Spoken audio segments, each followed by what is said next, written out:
Hi, I'm going to tell you a little about Kaja. She is not a sort of jinn. She is a living ion.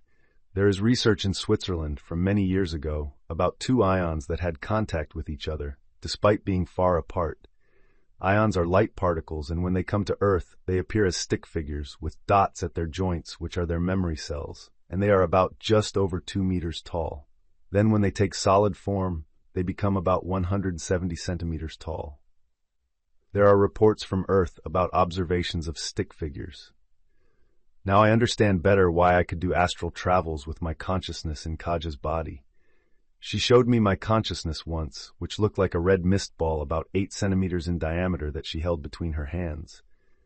I have had quite a bit to do with them. Once, an invisible girl spoke to me spiritually and said a lot of numbers in a row. It was Kaja. She placed her memory points in my head. I saw a transparent being physically once and was asked to drink it, so I took a glass of water. A couple of days later, I saw a kind of small cloud in the kitchen when I lived down in the village, of the same consistency. So I thought it was best to drink it too, and I took another glass of water. It was Kaja's body I saw, and the little cloud was her luggage.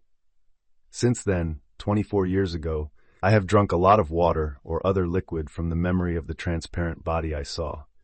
Once at the cottage, much later, I was going to take a glass of water from her.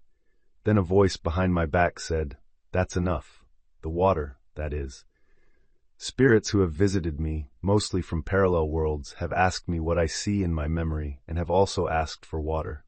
Many spirits have actually asked about it. Kaja lived in a girl from a parallel world earlier, Kamjal. Then she was a boy. These ions can actually choose which gender they want to be. Now Kaja lives in my body and has transformed into a woman. She is now a woman to 98%, and the body is soon fully developed and will weigh 13 kilograms in me. She or we are not welcome in all worlds. Some ET beings are afraid of these ions and do not let ions or people with them inside them into their worlds. These are prominent beings who can see or measure if they are in another body.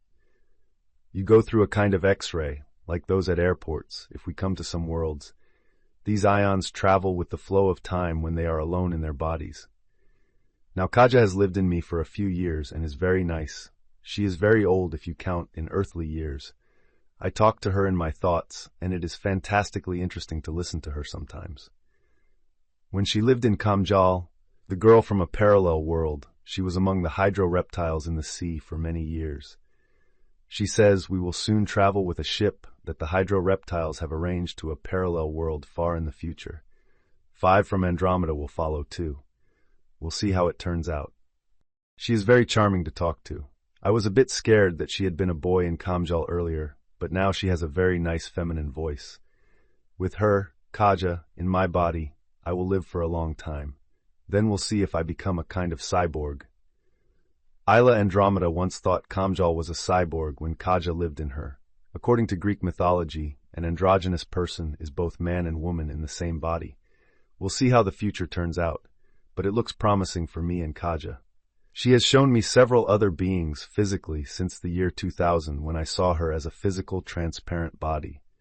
I usually describe it as heat haze over asphalt in the form of a human-like transparent body. They exist everywhere in this universe and can also move to other universes. They are virtually immortal.